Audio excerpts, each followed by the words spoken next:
요한복음 17장 1절에서 5절까지 말씀 우리 한 목소리로 같이 받들어 읽겠습니다. 예수께서 이 말씀을 하시고 눈을 들어 하늘을 우러러 가라사대 아버지여 때가 이르러 싸우니 아들을 영화롭게 하사 아들로 아버지를 영화롭게 하게 하옵소서. 아버지께서 아들에게 주신 모든 자에게 영생을 주게 하시려고 만민을 다스리는 권세를 아들에게 주셨음이로소이다. 영생은 곧 유일하신 참 하나님과 그의 보내신 자 예수 그리스도를 아는 것이니이다.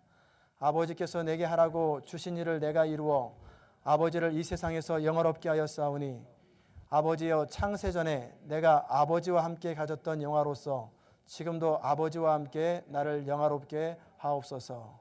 아멘. 오늘은 에베소서가 아니고 요한복음 17장을 가지고 함께 말씀을 나누기 원합니다. 요새 새벽 기도 때마다 사순절 기간 동안에 요한복음 17장을 나누는데 이제 새벽에 못 나오시는 분들이 많이 계시고 그래서 일주일간 했던 것들을 수요일마다 정리를 하고 그러면 새벽에 안 나와도 되겠구나. 이제 수요일날 한 번 들으면 되지. 그러나 새벽에는 한 2시간짜리가 40분으로 줄어드니까 많이 달라지죠. 내용이 간추린 요약만 하는 것입니다. 우리가 이 한 5, 6주 동안에 예수님의 대제사장적인 기도문 요한복음 17장을 정리하려고 합니다. 이 기도문을 살펴보려면 14장, 15장, 16장 이 요한복음의 세 부분으로 우리가 함께 배경을 살펴보는 것이 참 좋아요. 이 배경은 뭐냐면 예수님께서 이미 공생애를 마치시고 공생애라는 날은 이 땅에서 공적인 생애를 마치시고 이제 십자가를 지기 얼마 전 마지막 제자들을 위해서 기도하시는 그런 장면이 요한복음 17장입니다.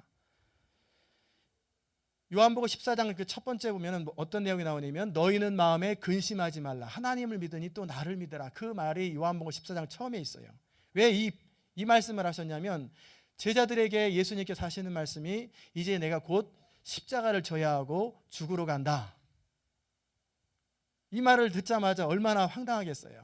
마치 우리가 병원에서 어느 날 남편이 와가지고 여보 내가 오늘 병원 갔다 왔는데 의사가 이야기하기를 이제 한 달 남았대. 암 말기이기 때문에 한 달밖에 시간이 안 남았다는데 한 달 동안 잘 지내자고. 그러면 부인의 입장에서 얼마나 황당하겠어요. 너무 충격적이고 이 제자들이 지금 그런 느낌인 거예요. 한 달도 아니고 이제 얼마 있으면은 곧 주님이 잡히시는 거예요. 3년 내내 예수님을 따라다녔고 교훈을 들었고 많은 이적들을 봤고 주님을 신뢰하게 됐고 항상 예수님은 그들의 힘이 되셨어요. 그리고 어떤 풍랑이 일어날 때나 문제가 생길 때마다 예수님 하면 즉석에서 그래 내가 여기 있다 책망 한 점 받을 때도 있지만 즉시 문제가 해결됐어요. 그런데 이제 그 예수님이 죽으시고 그들 옆에 안 계신다고 하는 사실에 고개를 팍 숙이고 도무지 어떻게 할 방법이 없는 거예요. 그때 예수님이 그들에게 하시는 말씀이 너희는 마음에 근심하지 말라. 하나님을 믿으니 또 나를 믿으라. 내가 너희를 떠나가는 것이 유익하다. 왜냐하면 내가 너희를 떠나가면 첫째는 처소를 예비하러 간다. 천국의 처소를 예비하러 가는 것이고 두 번째는 너희에게 성령을 보낼 것이다. 나는 너희에게 그 육체적인 한계를 가지고 너희와 함께 하지만 성령은 한계를 초월해서 너희와 항상 함께 하실 것이다. 걱정하지 마라. 그렇게 예수님이 제자들을 향해서 위로해주고 그리고 나서 15장, 16장 그 배경 동안에 이 장차 앞으로 어떤 일이 일어날 것이고 너희들이 이 땅에 있으면서 무슨 핍박을 받을 것이고 그런 얘기를 다 해주셨어요. 그리고 나서도 예수님 마음속에는 물론 성령께서 다 알아서 하시겠지만 그래도 제자들을 놓고 안타까움으로 하나님 앞에 기도하시는 거예요. 17장 11절에 보면 나는 세상에 더 있지 아니하오나 저희는 세상에 있사옵고 나는 아버지께 가옵나니 거룩하신 아버지여 내게 주신 아버지의 이름으로 저희를 보존하사 하면서 제자들을 향해서 간절히 충고기도하는 그 기도문이 있어요. 우리 주님은 제자들을 무책임하게 있을 때 떠날 때는 말없이 조용하게 훌쩍 떠나버리는 것이 아니라 어떤 상황에서도 혼자 버려두지 않을 것을 약속하시고 기도하시는 거예요. 마태복음 28장 20절에 보면은 내가 세상 끝날까지 너희와 항상 함께 있으리라. 떠나지 아니할 거다. 그렇게 말씀하셨어요. 그러면서 이 제자들을 향해서 기도하는 그 내용이 요한복음 17장입니다. 이 놀라운 기도의 제목, 이 기도를 우리가 살펴보는 것은 특권이에요. 그래서 이 사순절 기간 동안에 여러분이 하실 수 있으면 하시면 더 좋고 17장을 다 외우세요. 그래서 매일매일 한 절씩만 외우면 26일 정도 지나고 나면 다 외우고 나머지 기간 동안에 반복해서 계속 리마인드 시키고 그러면 부활절쯤 돼서 여러분 혹시 17장 다 외우신 분 안에서 아마 테스트도 보고 또 상품도 줄지 모릅니다. 하여튼 이 요한복음 17장을 외우는 것은 여러분에게 일평생 놀라운 특권일 거예요. 굉장한 축복일 것입니다.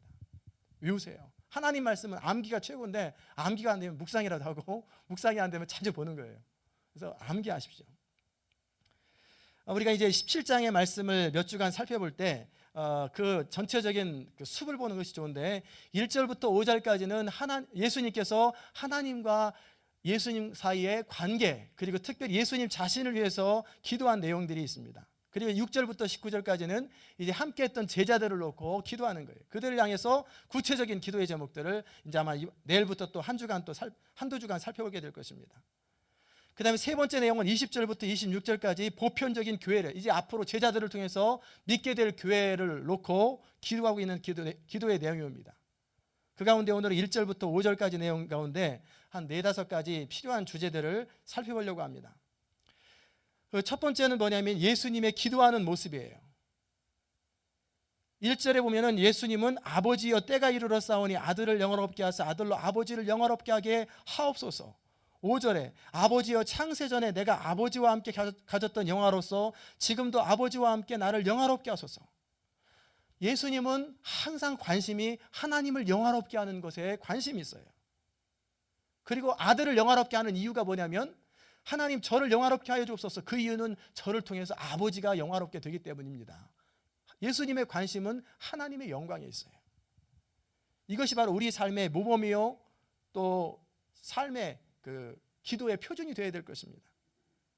우리 삶이 어떻게 할 때 가장 행복하고 영광스럽고 놀라운 인생을 살게 되냐면 하나님의 영광을 위해서 살 때 우리 인생은 가장 아름다워져요. 계속해서 우리가 이제 오늘 살펴볼 텐데 아이들이 키가 자라려면 어떻게 해야 됩니까?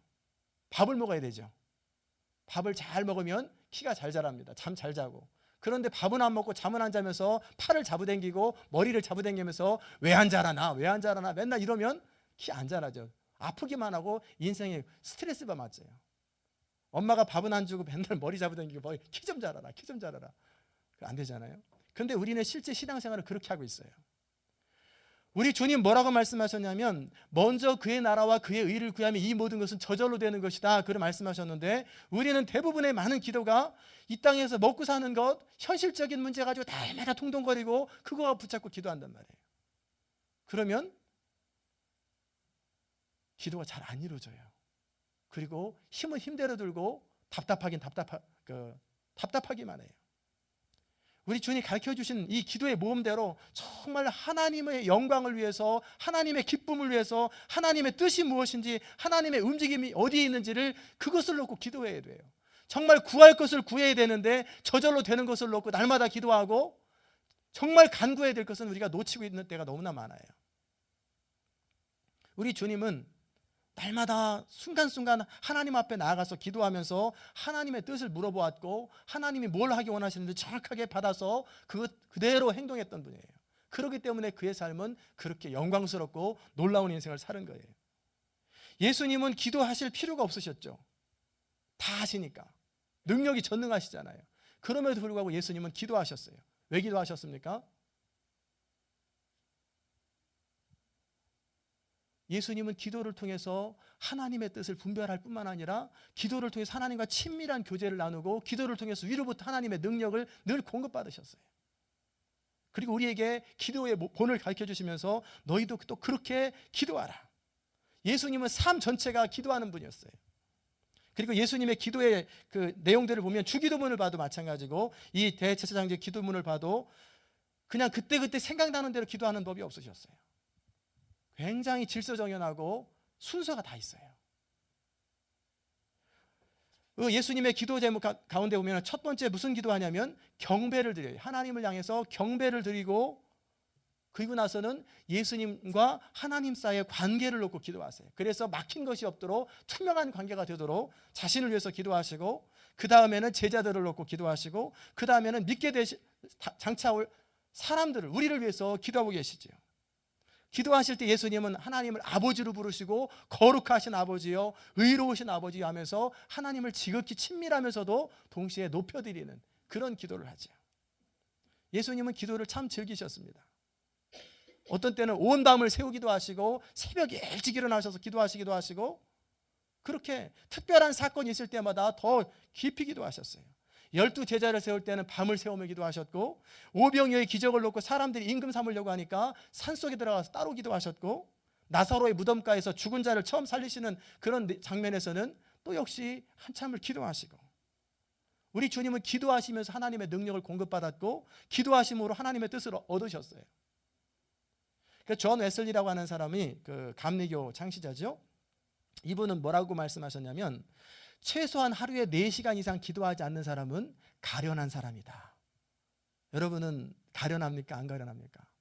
하나님의 은총과 축복을 많이 놓친다는 거예요. 그 조금 가지고 은혜 속에 산다고 생각하고 충만하게 산다고 생각하는 거예요. 충분히 기도하면 기도할수록, 충만히 기도하면 기도할수록 우리 마음속에 하나님과 더 친밀해질 뿐만 아니라, 그리고 하나님의 능력이 머무르는 통로가 된다는 거예요. 우리 주님은 요한복음 14장에 보면은 내가 너희에게 이르는 말이 스스로 하는 말이 아니라 아버지께서 내 안에 계셔 그의 일을 하시는 것이라 말씀하실 때 항상 어떤 그 마음가짐이 있냐면, 나는 내 스스로 하는 법이 없다. 철저하게 하나님의 뜻이 무엇인 줄 알고 그 뜻을 따라서 그대로 말씀하시고 행하셨다는 거예요. 우리 가운데 기도하는 것이 즐겁지 않은 사람들, 기도하는 것에 익숙하지 않은 분들은 하나님과 친밀함에 문제가 있어요.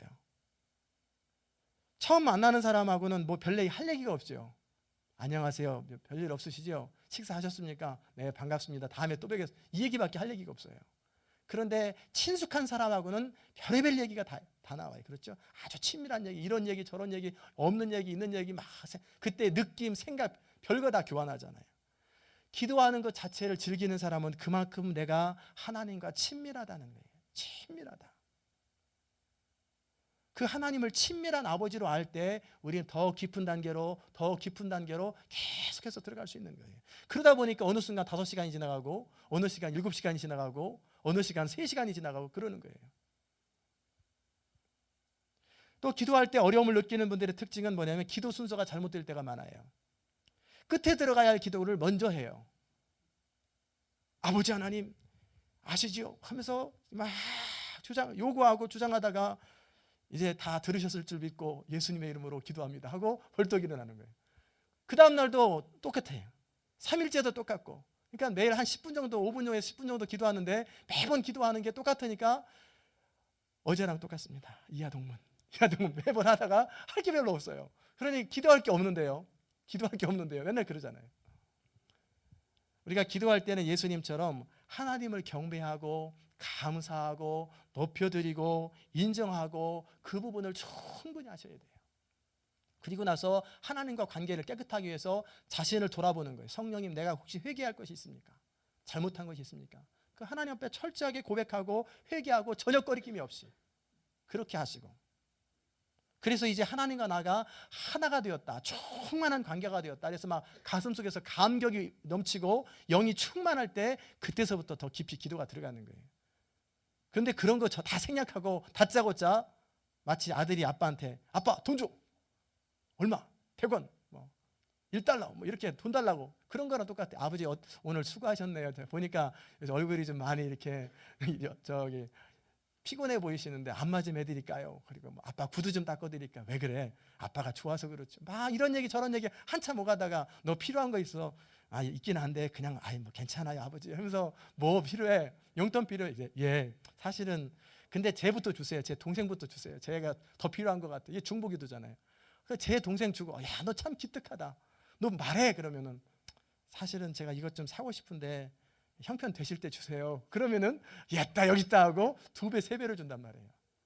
이런 관계를 다 무시하고 다짜고짜 돈 줘 그럼. 돈 없어. 맨날 돈만 달라고 그러냐. 그러면 아빠는 돈도 안 주고 뭐해. 그러면서 이 관계가 깨져버리죠. 우리의 기도가 그럴 수 있다는 거예요. 다짜고짜 와서 달라는 거 아니에요. 계속 그 다음날 달라고 그러고 그 다음날 달라고 그러고 이를 위해서 금식도 하고 별거 다 해요. 때를 쓰는 거죠. 이게 바로 하나님을 너무 모르는 거예요. 하나님을 마치 인격적인 관계가 아니라 뭐 우상 앞에다가 뭐 하는 것처럼 그런 느낌으로 우리가 살 때가 참 많아요. 하나님은 인격이세요. 기분이 있으세요. 싫은 것도 있고 좋은 것도 있고 흐뭇한 것도 있고 행복한 것도 있고 하나님은 여러분의 사랑의 고백과 여러분의 마음을 참 기뻐하세요. 기도는 우리의 믿음의 표현이에요. 그렇기 때문에 우리가 기도하기 전에 그냥 무조건 기도하지 마시고 생각을 한번 하시고 기도하세요. 막 말 나온다고 막 기도하지 마시고 이 말을 해야 될까 말아야 될까. 그 다음에 생각하다가 기도 안 하고 생각만 하다가 하지 마시고 충분히 그렇게 순서대로 차례차례 이렇게 그런 관계를 갖다 보면 우리 기도는 더 깊어진다는 사실 여러분이 이제 예수님의 본을 따라서 그렇게 기도를 했으면 좋겠습니다. 두 번째 내용은 무슨 내용이냐면 우리 성도의 안전이 어디에 있는가 그 내용이에요. 1절에 보면은 때가 이르러 싸우니 그런 말이 나오죠. 이 때가 무슨 때입니까? 하나님께서 십자가를 통해서 우리를 구원하실 구속의 때라는 거예요. 우리가 우리 삶을 가장 정확하게 완전하게 이해하는 방법은 뭐냐면 내 중심에서 바라보는 것이 아니라 하나님의 우리를 향한 구원 계획의 일부로서 우리 자신을 바라보는 거예요. 그리고 하나님의 영광 전체를 놓고 우리 인생을 바라볼 적에 우리는 정확하게 볼 수 있어요. 그렇지 않으면 우리는 많은 경우에 이렇게 저렇게 막 치우칠 때가 많아요. 하나님은 항상 적당히 그냥 대충 하시는 법이 없어요. 철저하게 계획하시고 그리고 준비하신 다음에 우리 인생을 이끌어 가세요. 그 때라는 것이 참 카이로스라고 하는 하나님의 때인데 굉장히 중요한 때예요. 아브라함이 이 땅에 하나님 앞에 불림받은 것, 또 쓰임받은 것은 어느 날 갈대아 우르를 하나님이 내려다 보시니까 쟤 전부 다 못났는데 아브라함 한 사람이 제가 좀 믿음 좀 주면 잘 좋을 것 같다. 그 중에 한 사람을 그때 선택한 게 아니에요. 아브라함을 선택한 것은 이미 창세전에 예정하신 거예요. 그리고 나서 때가 찼을 때 아브라함을 선택하고 노아를 선택하고 그렇게 하는 거예요. 아브라함이 나중에 그 꿈을 꾸다가 환상 가운데 그 하나님에게 계시를 받은 사건이 있는데 그게 뭐냐면 가나안 땅에 네 후손들이 들어가게 될 텐데 400년 뒤에 들어가게 될 것이다. 왜 400년이 걸리는지 아느냐? 가나안 땅에 살고 있는 아모리 족속의 죄악이 아직 관영하지 않기 때문에 기다리는 기간이 400년이다. 그 하나님 그렇게 말씀하셨어요. 그 말은 뭡니까? 이미 모세 오실 거 다 아시고 모세 40년 돌 거 다 아시고 모든 걸 다 계획하셨고 때가 되니까 400년 후에 가나안 땅에 정확하게 들어가잖아요. 430년 후에 하나님은 그 계획에 따라서 모세를 태어나게 하셨고 바로의 공주의 아들로 보내셨고 우리 삶이 뭔가 우연이 되는 것 같지만 우연이 되는 게 없어요. 여러분과 제가 이 땅에 태어난 것 그냥 어느 날 제 신문에서 지금도 안 잊어먹는 장면이 하나 있는데 아이가 우유를 빨다가 지쳐가지고 옆에다 놓고 인상을 찌면서 막 울고 있으면서 옆에다 뭐라고 써냐면 실수로 태어나고 싶지 않습니다. 이렇게 마치 우리가 어떻게 하다 보니까 태어난 것처럼 그러지 않아요. 우리는 창세전에 하나님의 예정하심이 있고 선택하심이 있고 계획하심이 있어서 우리가 태어나는 거예요. 그냥 나오는 게 아니에요. 그것이 우리의 특권이에요. 사람들은 예수님이 왜 좀 일찍 오시지 늦게 오시냐 그런 얘기를 하시는 분이 있어요. 재림도 마찬가지고 초임도 마찬가지예요. 그런데 하나님은 어떤 분이시냐면 하나님의 영광을 온전히 드러내기를 기뻐하시는 분이시기 때문에 모세로 하여금 율법을 주셨어요. 그래서 너희가 한번 율법을 가지고 한번 살아봐라. 그래서 모세 율법을 준 뒤에 1400년이라고 하는 시간 동안을 계속 두어봤어요. 율법 한번 지켜봐라. 그리고 나서 그 다음에 무슨 일이 일어납니까? 헬라 철학자들 우리에게 이데아를 주시고 우리가 철학만 가지고 있으면 유토피아를 만들 수 있다고 헬라 철학자 소크라테스, 아리스토텔레스 그런 사람 많잖아요. 다 허락했어요. 한번 해봐라. 그게 실패했죠. 이제 모세율법 말고 이제는 우리 현실적인 법, 로마의 법 중에 참 기가 막힌 법이 로마 법인데 그 로마의 법 체계를 허락하셨어요. 한번 해봐라. 그러나 결국 또 실패하죠. 이 모든 수고와 실패가 다 끝난 뒤에 예수님이 오시는 거예요. 그냥 예수님이 저절로 어느 날 갑자기 이제 좀 보낼 때 됐나 그런 게 아니라 다 모든 것들을 계획하시고 적절한테 보낸다는 거예요. 여기서 우리가 알 수 있는 것은 우리 인생도 마찬가지예요. 우리를 향한 구원도 어느 날 갑자기 보니까 쟤는 참 부모한테 효도도 잘하고 공부도 열심히 하고 참 성실하구나. 저런 애 천국 오면 좋겠다. 너 구원. 쟤는 안 되겠네. 쟤 하는 것 좀 봐봐. 천사들하고 상의해가지고 너는 안 되겠다. 그렇지 않아요. 하나님께서 성부, 성자, 성령 하나님께서 서로 회의를 하시고 그리고 창세전에 여러분 한 사람 한 사람을 지목하면서 이름을 부르시고 그리고 구원하기로 결정하신 거예요. 이게 바로 하나님의 영광이고 하나님의 예정이에요. 우리의 최고의 영광은 하나님이신 그분께서 천지를 창조하시기 전에 여러분을 아셨고 그리고 때가 참에 부르셨고 의롭다 하시고 그리고 우리를 장차 영화롭게 하시고 우리의 모든 삶이 하나님의 손안에 있고 하나님의 계획 속에 있다고 하는 사실을 그것처럼 영광스러운 일은 없는 거예요. 그것을 믿고 살면 우리 인생이 얼마나 확신이 넘치겠어요. 왜 우리가 맨날 힘들고 고통스럽고 갈등하고 막막하고 왜 그럽니까? 이거 안 믿어서 그래요. 하나님은 그렇다고 성경에 써놨는데 안 믿어요. 그건 성경 얘기고 현실은 현실이고 여전히 삶의 현장에서 두려워하고 염려하고 있어요. 두려워하는 여러분의 삶 가운데 그 두려워하는 이유가 뭘까 가만히 한번 생각해 보세요. 왜 두려워할까? 겉으로 드러나기는 경제적인 현실이 두렵고 법적인 현실이 두렵고 미래에 대한 능력의 한계가 부럽고 사고 날까 두렵고 이것저것 현실 때문에 두려운 것 같지만 그 근본 배후에 숨어 있는 게 뭐냐면 내 인생이라는 사실이에요. 여러분이 제 인생 때문에 두려워합니까? 물론 저를 염려해서 기도는 해주지만 저 때문에 여러분이 막 잠 못 자고 그런 일 없잖아요. 고민 안 하시고. 여러분의 인생이니까 그렇게 고민하는 거예요. 근데 왜 그럽니까? 내 인생이 내 손에 의해서 나 자신에 따라서 달라질 수 있다라고 그런 생각하니까 그렇게 두려워하는 거예요. 근데 우리 인생은 누가 알고 계세요? 하나님이 다 알고 계세요. 여러분의 인생 하나님이 보증하시고 책임지시고 이끌어 가신다는 거예요. 우리의 신앙도 마찬가지예요. 우리의 신앙도 한 번 예수 믿게 하셨는데 어느 날 갑자기 또 잘못되어 지옥 가고 그런 거 없어요. 한 번 예수 믿게 하시고 우리를 부르신 하나님께서는 마침내 구원에 이르도록 우리를 이끌어 가세요. 성령께서 우리를 그때그때마다 다 이끌어 가시고 실패하면 실패해서 깨닫고 성공하면 성공하는 대로 위로받고 칭찬받고 하면서 우리의 삶을 하나님이 친히 이끌어 가시고 성숙하게 하시고 만날 사람들을 만나게 하시고 다 그렇게 모든 것을 계획하신다는 사실 여러분이 믿고 사셔요. 때로 인생에 시험이 있을 때 어려운 순간들이 있을 때 우리는 막 두려워가지고 어떻게 될까 이 문제 어떻게 될까 그럴 필요 없어요. 하나님 안에서 우리에게 당한 모든 시험은 감당할 만하니까 하나님 허락하시는 거예요. 그렇지 않으면 다 통제해버리세요. 그건 안 된다. 다 하나님이 통제하시는 거예요. 이게 바로 배짱이에요. 이게 배짱. 이것을 믿고 사는 사람하고 안 믿고 사는 사람하고. 애들이 조금씩 커져가면 믿음이 사라져요. 어렸을 때는 이런 데 올라가가지고 뛰어라 그러면 펄떡펄떡 뛰면서 나중에 커가면 안 뛰어요. 못 받으면 어떻게, 넘어지면 어떻게, 팔 부러지면 어떻게, 전부 다 고민을 해요. 옛날에는 아빠가 뛰어 그러면은 아빠를 믿고 뛰었는데 이제는 아빠를 못 믿어요. 자기 나름대로 인생을 살려고 그래요. 마찬가지 우리가 하나님을 온전히 믿고 살면 하나님의 성경에 그렇게 써놨으면 그렇게 믿고 살면 너무 인생이 평안하거든요. 평탄한데 그걸 못하니까 매일 고민하는 거예요. 애들이 말썽 부리고 저희가 어떻게 될까 막 고민하고 밤 못 자고 막 괴로워하는 거예요. 기도하세요. 하나님 앞에 기도하고 맡기세요. 하나님이 다 책임지세요. 세 번째 살필 내용은 하나님의 영광입니다. 우리 삶의 대부분의 고통의 원인은 하나님께서 우리에게 베푸신 은혜가 얼마나 큰지를 몰라서 생기는 거예요. 염려하는 건 불확실성, 머뭇머뭇거리고 좀 과감하게 믿음으로 인생을 살지 못하고 매일 저울질하고 이러다 망하면 어떡하나 매일 왔다 갔다 하고 현실적인 계산을 늘 하는 이유가 뭐냐? 하나님의 은혜가 얼마나 놀라운지를 몰라서 그래요. 우리는 번지점프하는 사람보다도 믿음이 없어요.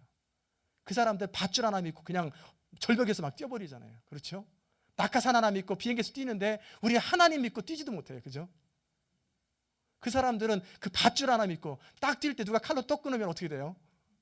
그냥 죽는 거예요. 쇠파이프도 아니잖아요. 그러니까 고무줄이니까 딱 끊으면 뚝 끊어지는 거예요. 맘 먹고. 근데도 그거 돈 내가면서 막 그거 하는데 저도 언젠가는 하고 싶은데, 우리는 번지점프 그 로프보다 더 튼튼하고 확실한 하나님이 우리를 보장해 주시는데도 맨날 겁먹어요. 뛰라면 뛰는 거예요. 바다 물속에 들어와 그러면 들어오는 거예요. 주님의 음성만 분명히 듣고 그렇게 해보는 거예요. 그런데 매일 염려해요. 그래서 망하면 어떡하냐. 망해도 하나님 안에서 망하는 거고 다시 일어날 것이고 죽으면 최소한 천국이고, 우리가 얼마나 보장된 인생을 사는데 맨날 염려하고 통통거리고 그렇게 삽니까? 그렇잖아요. 죽으면 최소한 뭐예요? 천국. 살면 뭐죠? 이 땅에서 하나님의 은혜와 영광을 누리다가 그리고 나서 천국 가는 거고. 얼마나 신나요. 우리는 절대 미치는 장사는 없어요. 최소한 천국이에요. 이 배짱 가지고 사시는 거예요. 우리가 얼마나 신나는 인생을 사는데 성도들이 매일 근심하고, 목사님 요새 힘들어요. 뭐가 그렇게 힘드냐. 제가 결국은 믿음 없어서 힘든 건데 그래도 그냥 들어줘야지 어떻게 하겠어요. 뭐예요? 결국 믿음 없어서 힘든 거거든요. 하나님의 사람들은 언제든지 주님을 즐거워하도록 즐거워할 수 있어요. 하나님 우리 안에 이미 모든 것을 예비하셨고 계획하셨고 충만하게 겪을 것 다 겪도록 허락하셨어요. 이 축복을 누리지 못하고 살아가는 거예요. 마치 그런 거랑 똑같아요. 여기서 뉴욕을 가려고 하는데 가고 싶지 않은 거예요. 또는 비행기를 딱 탔어요. 뉴욕 가는 비행기 애틀란타 공항에서 타가지고 승무원 그 스튜어디스한테 이거 어디 가는 비행기예요? 이거 뉴욕 가는 건데. 맞아요. 뉴욕 가는 거 맞습니다. 그런데 가면서 계속 그러는 거예요. 저기 LA 가면 어떡하지? 필라델피아 가면 어떡하지? 계속 고민하면서 가는 거예요.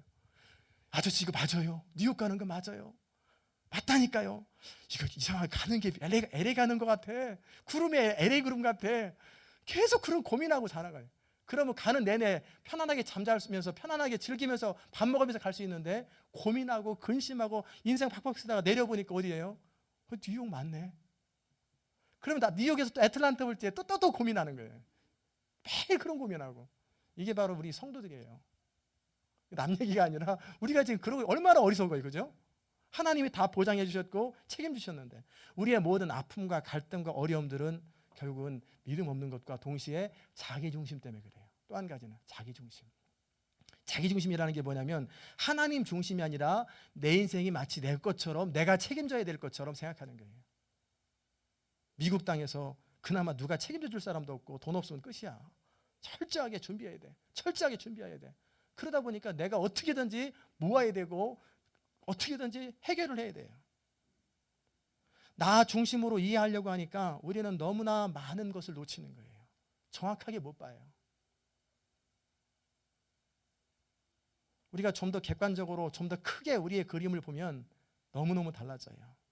하나님이 우리를 일찍부터 선택하신 이유가 뭐예요? 단지 공간적인 의미에서 천국을 보내려고 그러면 죽기 3초 전에 딱 예수 믿을래? 예수 믿 오케이 아멘 하고 죽으면 다 끝나요. 그런데 일찍부터 예수 믿게 하신 이유가 뭐예요? 예수님의 형상, 아들의 형상을 본받게 하기 위해서, 그리고 우리로 하여금 영광스럽게 살고 그리고 하나님 나라를 위해서 사는 축복을 주시려고 그렇게 우리를 일찍부터 택하신 거예요. 우리의 궁극적인 관심은 예수님 닮게 하는 거예요. 고통스러운 현장에서도 주님 닮고 성공스러운 현장에서도 주님 닮고 어떻게 하든지 내 삶의 자리 가운데 주님을 알고 주님을 닮는 것, 그것이 최종적인 목표라면 우리의 관심은 어떻게 있어야 돼요? 하나님, 내가 지금 어려운 삶의 자리 가운데 있다 할지라도 이것이 주님을 닮는 것에 도움이 된다면 I am okay. 이거 주님을 아는 데 도움이 된다면 난 좋겠습니다. 결국 목적은 그러니까. 그러면 우리 인생이 얼마나 형통한지 몰라요. 그리고 쉬운지 몰라요. 우리 주님의 관심은 하나님의 영광, 하나님을 영화롭게 하는 것에 유일한 관심을 가지셨어요.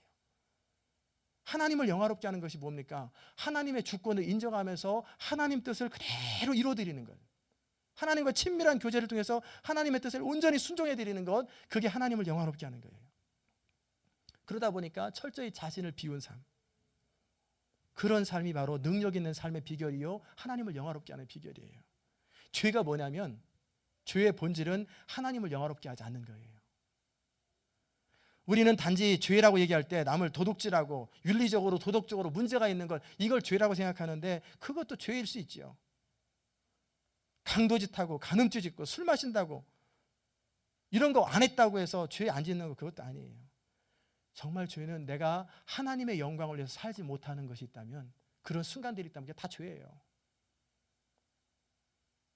벨세살 왕이라고 다니엘서 5장에 보면은 이 사람이 하나님의 진노를 받았잖아요. 손가락에 나타나가지고 메네메네 우바르신 해가지고 이렇게 써가지고 네 저울에 달려서 그 모자랑이 보였다 그러셨거든요.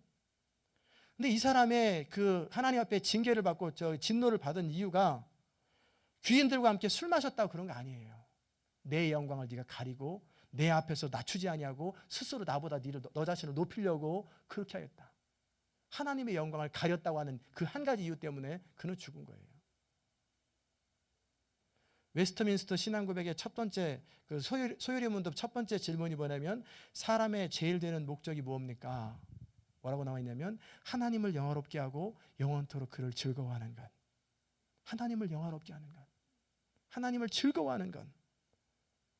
하나님으로부터 오는 것이 아닌 다른 것도 다 거절하고 오직 하나님께서 내게 주신 것만을 만족하고 기뻐한다면 우리는 염려할 필요가 전혀 없어요. 그런데 우리는 많은 경우 그래요. 내 나름대로 이 목표를 세워놓고 계획을 세웠는데 이거 안 될까 봐 주로 고민하잖아요. 안 되면 안 되는 방법에서 또 하나님의 길이 있고요. 제가 최근에 배너를 또 한번 보면서 무슨 내용을 봤냐면, 유다 배너라는 사람이 자기 친구와 싸웠어요. 왜 싸웠냐면, 친구가 자기 유다 지파를 배반해서 로마에 충성해라. 그래서 나는 그렇게 못하겠다. 그러면 너 친구 배반할 거냐? 내가 이를 위해서라면 너라도 내가 적이 되겠다. 그래가지고 이제는 앙심을 품었어요. 그 천부장이라는 친구가. 1000명을 거느리는 장교인데, 그러다가 그 행렬하는 가운데 무슨 일이 있었냐면, 저 지붕에서 보다가 어떻게 지붕에 그 벽돌 같은 게 뚝 떨어졌어요. 일부러 그런 게 아닌데 그걸 가지고 꼬투리 잡아가지고 다 가둬버리고 이 배너를 가면 1년이나 2년 있다 다 죽을 수밖에 없는 그 배에 노젓는 것, 그걸 시키는 거예요. 가서 죽어라. 그리고 너는 이 배너가 나중에 뭐라고 그러냐면, 헤어지면서 나는 반드시 하나님 앞에 기도해서 다시 돌아와서 복수할 것이다. 복수할 거다. 그래 이 천부장이 웃지요. 너는 못 온다. 너는 끝이다. 내 말 안 들으면 넌 그렇게 된다. 그 나중에 요셉처럼 돼요. 그 배에 그렇게 한 3년이 지난 뒤에 이 사람이 그 전쟁을 일어났는데, 그 배에서, 하여튼 로마에서 굉장히 높은 지위에 있는 그 장교 한 사람이 그 사람을 참 귀하게 봐서 이 뱃속에서 개죽음처럼 죽는 것이 아깝다 싶어가지고 그를 사슬을 풀어줬어요. 그러다가 전쟁 중에 이 장교가 물에 빠졌어요.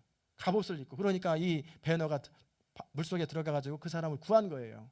그래가지고 로마에 데려가서 양아들을 삼아가지고 아주 큰 권세를 가지고 거꾸로 고향에 돌아오게 되지요. 저는 그 장면들, 이제 거기서 예수님을 만나면서 그 미움의 감정들을 승화하는 그런 내용이 배너의 핵심인데, 그 내용을 살펴보는 것보다는 한 사람의 인생이 그 사람들이 생각할 때는 그 배 밑창에 들어가서 너는 영원히 끝났다. 요셉 종살이하면 끝났다. 너는 감옥살이하면 끝이다라고 생각하지만 하나님은 다 계산하고 계세요. 다 생각하고 계시고 필요할 때 다시 들어 올리세요. 정오의 빛같이 그때마다 올리시는 거예요. 그게 바로 하나님의 섭리예요. 전 제 조카한테도 그랬어요. 요새 이제 미국에 와서 이것저것 배운다고 그러길래 한번 요셉이라고 생각하고 너의 인생 어디서 뭘 하든지 하나님 앞에 기도하면서 그 상황에서 최선을 한번 다해봐라.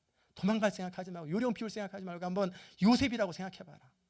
아무리 하면 종보다 낫지 않냐, 감옥살이보다 낫지 않냐, 한번 겪어봐라. 하나님 앞에 기도하면서 열리는 대로 한번 해봐라. 우리 인생을 하나님의 절대 주권을 믿고 인정하면서 그분이 이끌어가는 대로 그대로 살아가면 얼마나 이 인생이 평안한지 몰라요. 그리고 하나님 인도하심이 얼마나 기가 막힌지 몰라요. 그러면 순간순간 하나님을 경험해요. 이야, 기가 막히다, 기가 막혀. 어떻게 이렇게 섬세할까? 어떻게 하나님은 놀라울까? 날마다 찬양거리로다. 우리 하나님은 나의 찬양거리로다. 이 찬양의 고백이 끊이지 않아요. 그의 삶 가운데 그런 하나님의 관점, 하나님의 영광의 관점, 우리를 인도하신 하나님의 주권의 관점에서 우리 삶을 돌아보면 모든 것이 간증이에요. 근데 그렇게 안 사니까 뉴욕 가면서도 한 3시간, 4시간 비행기 타면서 내내 마음 졸이는 거예요. LA 가면 어떡하나, 필라델피아 가면 어떡하나, 막 졸이다가 인생, 뉴욕 도달하는 거죠. 인생 다 끝나는, 그러다가 아무것도 못 봤어요. 주변 경치도 못 보고 점심도 못 즐기고 LA 가면 어떡하나, 그 걱정하다가 뉴욕까지 도착했다면 얼마나 어리석어요. 말하면 믿어야 되잖아요. 하나님이 말씀하셨어요. 네 인생은 내 손에 있다. 내가 너희를 얼마나 사랑하냐면 예수를 보내 죽게 할 만큼 너희를 사랑한다. 너희를 내가 최고의 길로 인도하겠다. 맡겨라. 그런데도 못 맡기는 거예요. 여러분은 맡기시기 바랍니다. 맡기세요. 그 하나님의 주권을 인정하세요. 그러면 우리가 평탄할 수 있는 비결, 그리고 평강을 누릴 수 있는 정말 기쁨과 감격스러운 생애, 조금 더 마음의 파도가 없이 편안한 인생을 살 수 있는 비결은 로드십이에요. 여러분이 정말 로드십 하나만 인정하면 그렇게 인생이 평탄해요. 근데 이게 인정이 안 되니까 자꾸만 내가 살아보려고 하다 보니까 내 생각과 하나님의 생각이 갈등하고 충돌하잖아요. 맨날 고민하는 거예요. 우리를 구원하신 목적은 그렇게 우리를 구원하신 뒤에 은혜의 영광을 찬미하고 마침내는 하나님을 영화롭게 하는, 하나님과 하나가 되어서 완전히 하나님을 찬양하고 경배하는 사람 만들려고 우리를 선택하신 거예요. 그런데 우리의 삶 가운데 너무 많은 시간이 자기 중심적인 삶 때문에 아픔을 겪는데, 그래서 우리 주님 말씀하셨어요. 나를 따르려거든 자기를 부인하고 자기 십자가를 지고 나를 쫓을지니라. 그랬더니 이걸 무슨 생각하냐면, 와, 군대 가는 것보다 더 힘들게 생각하는 거예요. 자기를 부인해야 된대. 자기 십자가를 져야 된대. 예수 믿는 것은 참 어려운 일이야. 그렇게 생각해 버리는 거예요. 그렇지 않아요. 예수님은 너가 나를 따르면 최고의 행복과 최고의 영광을 누리고 살아갈 텐데, 정말 가치 있는 인생을 살아갈 텐데, 그러려면 너 중심으로 살아서 나랑 날마다 의견이 대립된다. 그러니까 너 의견을 좀 내려놓고 나 순종하며 살아가라. 그거에서 축복을 주시는 거예요. 지금 자기를 부인하는 건 축복이에요. 축복을 주시는데 마치 족쇄를 차는 것처럼, 의지를 빼앗는 것처럼 그렇게 생각한단 말이에요. 우리 삶의 모든 아픔과 슬픔과 갈등은 자기 중심적 성향 때문에 그래요. 그래서 이 자기를 부인하는 것, 자기 중심적으로 살아가는 것을 벗어나는 방법이 있는데, 우리는 날마다 결단합니다. 자기를 부인하자. 자기를 부인하자. 자기를 부인하자. 안 돼요. 자기 부인 안 돼요. 그런다고 결단한다고 되는 문제가 아니에요. 이 나 중심의 생각, 이것을 벗어날 수 있는 방법은 하나님 중심으로 생각하는 것이 훈련되어야 돼요. 우리 마음속에 그리스도를 사모하고 하나님의 영광을 간절히 목말라하고 사모하다 보면 어느 순간 우리 자신을 잊게 되는 거예요. 우리는 하나님의 영광을 잠깐 놓치는 사이에 자기 영광을 취하게 돼요. 하나님을 온전히 인정하지 않으면 어느 순간 내가 내 인생 벌써 주인 되고 있어요. 고민하고 있어요.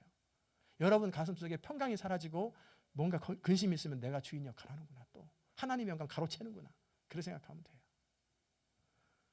하나님의 영광을 온전히 인정해드리고 순간순간 높여드리면 자기 중심에서 벗어나고 영광 속에 동참해요. 우리가 신앙생활할 때 우리는 너무 많은 경우 느낌이나 감정에 많이 의존하거든요. 느낌이나 감정은 주관적이에요. 그래서 치우치기 쉽고요, 변하기 쉬워요. 어느 날 잘 될 것 같고 막 행복한 느낌, 막 충만한 느낌이 들었어요. 야, 이렇게 살면 일평생 좋겠다 싶은데 자고 일어나니까 그런 감정이 싹 사라지고, 일어나면서 피곤함과 함께 벼랑과 짜증이 참 몰려나면서, 야, 금방 어제하고 오늘하고 너무 다른 거예요. 오늘 밤에 주무시고 내일 아침에 일어나 보세요. 똑같을지 잠 못 주무시면. 우리의 감정은 하룻밤 자고 나면 다 흔들려 버리는 거예요. 우리가 믿고 의지할 것은 우리 감정이나 느낌이 아니에요. 하나님 말씀과 그분의 인격이에요. 하나님 말씀을 온전히 신뢰하고 그분의 인격을 신뢰할 때 우리는 온전한 삶을 살아가요. 우리는 너무나 많이 체험 중심으로 살아갈 때가 있어요.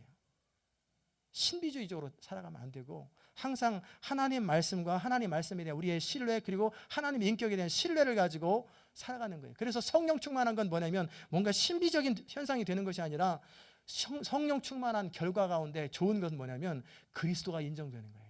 하나님의 영광이 인정되고 내 입에서 나 자신에 대해서는 노, 그리스도에 대해서는 예. 그러면 이 사람이 지금 성령 충만하고 있는 거예요. 마지막으로 새 생명의 원리를 영생을 누리는 것에 대해서 정리하면 좋겠습니다. 3절에 보면은 영생은 곧 유일하신 참 하나님과 그 보내신 자 예수 그리스도를 아는 것이다, 그렇게 기록되어 있거든요. 영생이라고 하는 것은 시간적인 차원에서 단지 오래 사는 것이 영생이 아니고 하나님과 인격적인 관계를 누리는 것이 영생이에요.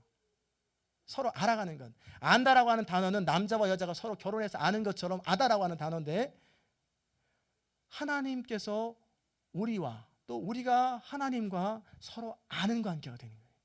경험으로 알고 인격적인 관계를 통해 아는 거예요. 하나님은 이스라엘 백성들을 향해서 뭐라고 말씀하셨냐면 천하 만민 가운데 오직 너희만 알았나니. 하나님은 전 세계 모든 사람을 다 알지요. 알기는 왜 몰라요? 머리털까지 다 세시는데. 그런데도 관심이 어디에 있느냐, 그거예요. 마찬가지로 하나님은 지금 누구한테 관심이 있어요? 하나님의 백성들, 그리고 세상에 속한 사람들한테는 잃어버린 자들이 주께 돌아오는 것, 그것에 관심이 있죠. 여러분 한 사람 한 사람 보면서 세상에서 마치 하나밖에 없는 것처럼 여러분을 바라보신다는 거예요. 그게 바로 알매 관계예요. 마찬가지로 우리도 이제 하나님을 알아가면 어떻게 되냐면 하나님이 늘 느껴지는 거예요.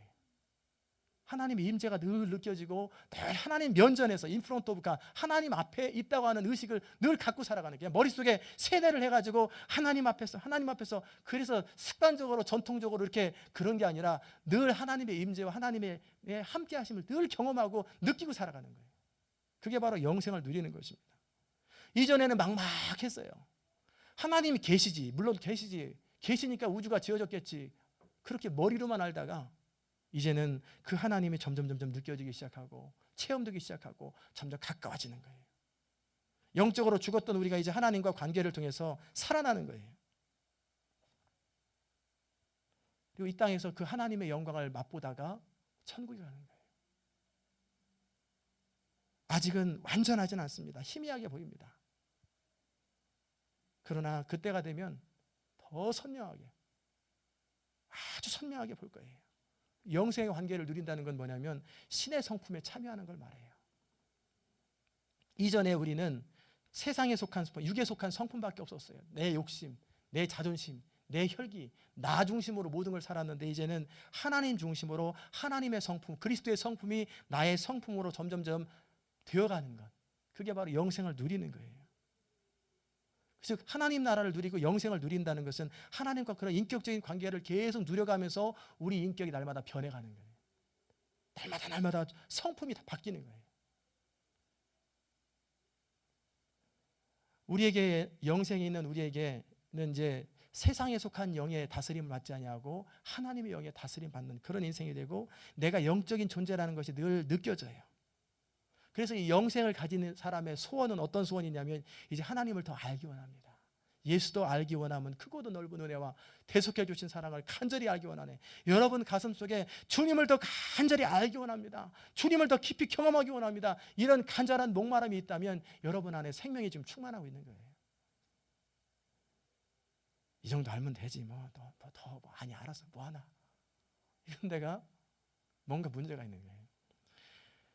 이 새 생명의 충만함과 그 다음에 영생의 그 축복은 믿음을 통해서 가능한데, 히브리서 11장 6절에 오면은 하나님께서 이 말씀하셨죠.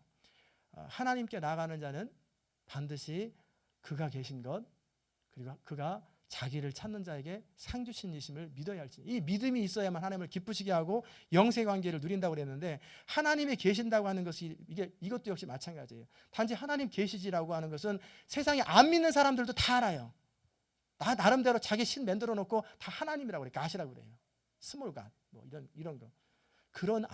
그렇게 인정하는 게 아니라 이제는 하나님과 교제를 누르, 영적으로 살아서 교제를 누리기 때문에 생생하게 여러분 앞에 제가 있는 것처럼, 옆에 있는 사람 손잡으면 느껴지는 것처럼 그렇게 하나님을 친밀하게 아는, 계시다고 인정하고 믿고 살아가는 것. 그게 바로 하나님이 기뻐하시는 첫 번째 믿음이에요. 그러려면 어떻게 가능합니까? 주님과 친밀한 교제를 계속 누려가면 누려갈수록 점점 선명해져요, 그 관계가. 그리고 두 번째는 뭐냐면 상 주시는 이심. 이 상이 무슨 상일까? 이거에 대해서 우리는 많은 경우 틀린 건 아니에요. 그러나 이런 쪽으로 치우치거든요. 기도했더니 응답받았더라. 사업에 문제가 있어서 기도했더니 응답받았더라. 그래, 기도하면 된다. 이 한쪽으로 치우쳐버려요. 이 상은 그렇게 좁은 상이 아니에요. 이 상은 하나님을 알고 하나님을 더 깊이 경험하는 상이에요. 이 하나님과 충만한 관계를 누리면 하나님과 하나가 되어서 충만하게 하나님을 경험하는 거예요. 이게 바로 영생을 누리는 것입니다. 이렇게 영생을 소유한 사람, 이렇게 영생을 날마다 누리는 사람, 하나님과 친밀한 관계를 계속 누려가는 사람은 삶의 모든 자리 속에서 하나님과 동행하게 되고 그의 삶은 보나보나 형통해요. 저절로 형통해요. 존 플래처라고 하는 사람은 잠자리에 들기 전에 이런 기도를 꼭 했다고 그래요.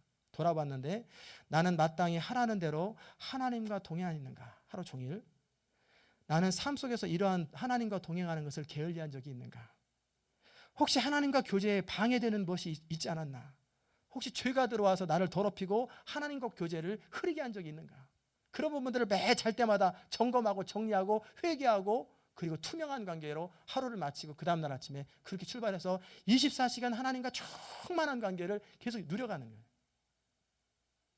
사람의 최고의 목적은 하나님을 영화롭게 하고 그를 영원토록 즐거워하는 거예요. 이것은 의무가 아니에요. 제가 간절히 우리 교회 성도들 말씀을 듣는 여러분들에게 부탁하는 건 신앙생활을 어리석게 하지 마십시오. 아까 제가 처음에 말씀드린 것처럼 키 자라려면 밥 잘 먹고 잠 잘 자면 키 잘 자라요. 운동하면. 괜히 밥은 안 먹고 머리 잡아당기면서 막 자라라. 손 잡아당겨서 손 빠져라. 막 그렇게 하면 아프기만 한 거예요. 마찬가지로 우리가 정말 간절히 추구하고 기도하고 해야 될 것을 하고 저절로 되는 것은 신경 안 써도 저절로 돼야 되는데 거꾸로 산단 말이에요. 저절로 되는 이 현실의 문제들을 놓고 이방인들과 똑같이 저절로 되는 것을 놓고 몸부림치고, 그러나 정말 추구해야 될 하나님을 더 알기 원합니다. 하나님을 더 영화롭게 하기 원합니다. 하나님을 더 경험하기 원합니다. 하나님을 높여드리기 원합니다. 이런 부분은 소홀히 한단 말이에요. 여러분 마음속에 그런 부분에 정말 간절하십시오. 그러면 여러분의 인생은 성경에 나와 있는 하나님의 사람들처럼 남는 인생, 보증된 인생, 영광스러운 인생이 돼요.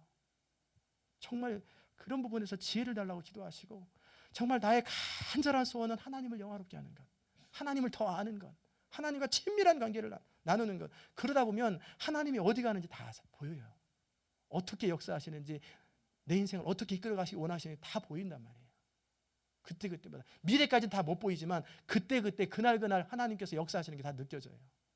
그럼 그날 할 일만 하면 되고, 내일 일은 내일 걱정하면 되고, 미래를 가르쳐주면 그거 준비하면 되고, 안 가르쳐주면 굳이 알려고 하지 말고, 그때 말씀해 주시는 대로 살아가면은 우리 인생은, 미래는 하나님의 손에 있잖아요. 다 보장된 인생이에요.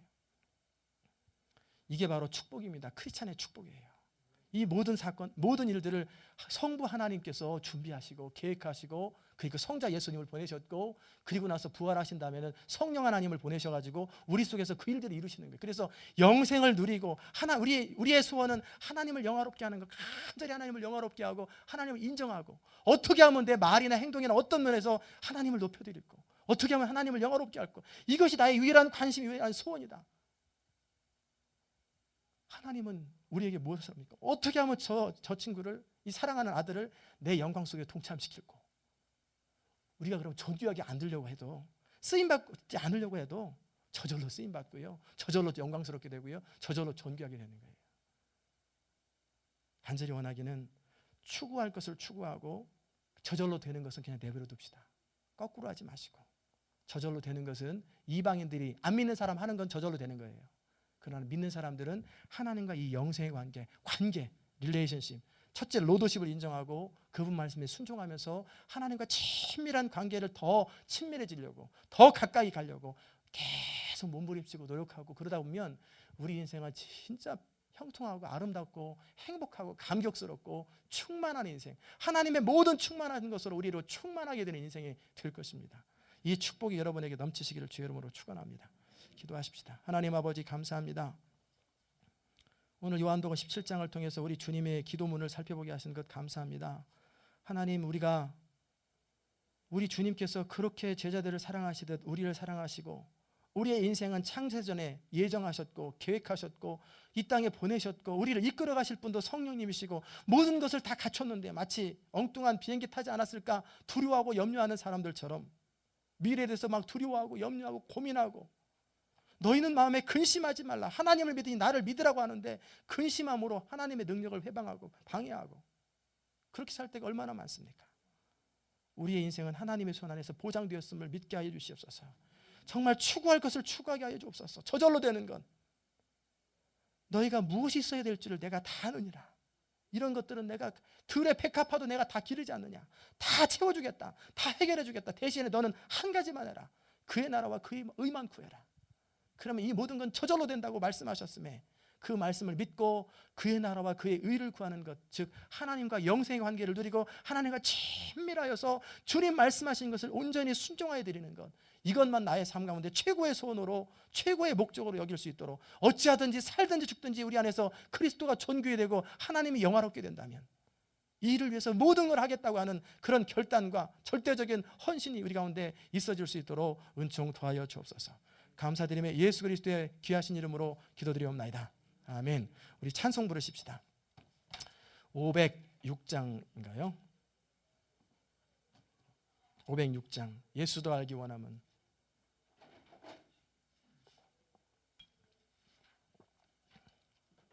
이 찬양을 여러분의 고백으로 소원으로 삼으시기 바랍니다.